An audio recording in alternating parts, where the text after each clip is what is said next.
My name's Michael Andelman, 17 Blue Hill Road, and also the person who presented the data that O'Brien's attorney spoke of.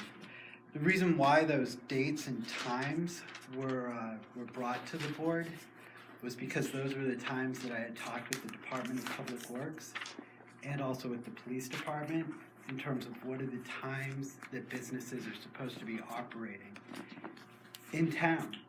So that is why it was the 8 a.m. to 5 p.m.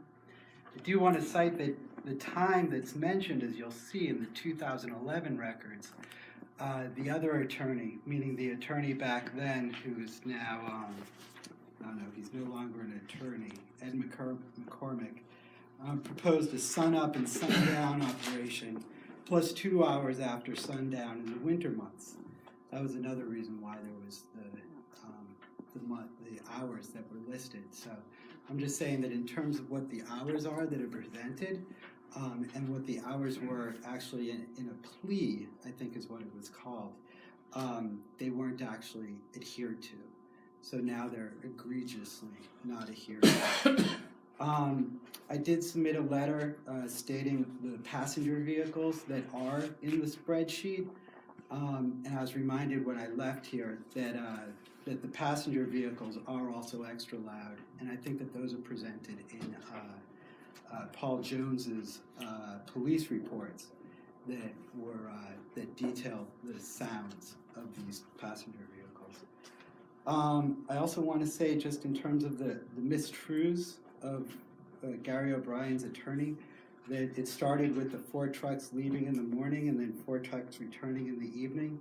That's one of the reasons why some of the videos show the trucks in the middle of the day crossing each other, where one truck has to back up onto one person's lawn in order for the other truck to come down the hill.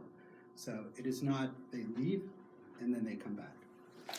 I also just want to say that I knew nothing about Gary O'Brien's operations when I purchased my home in 2017, and thanks to the attorney, I have now contacted an attorney to look into the matter of seller's disclosure.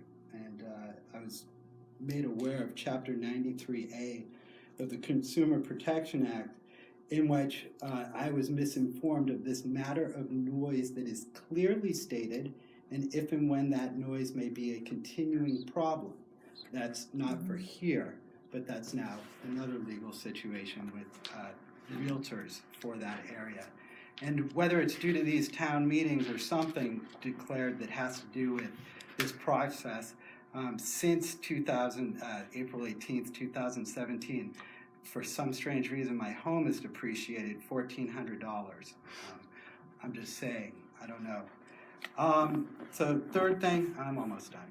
I want to address the ZBA member who suggested restrictive hours. Again, that the hours were suggested in 2011, and yet they were never observed.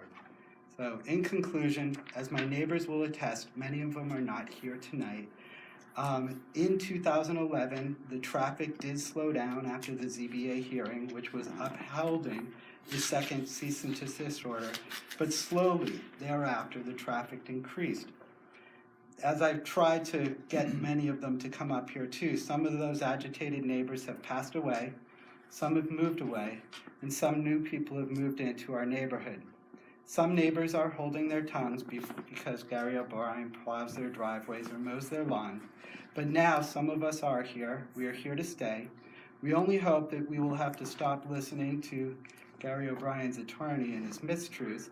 Some of us residents have spoken and presented hard facts.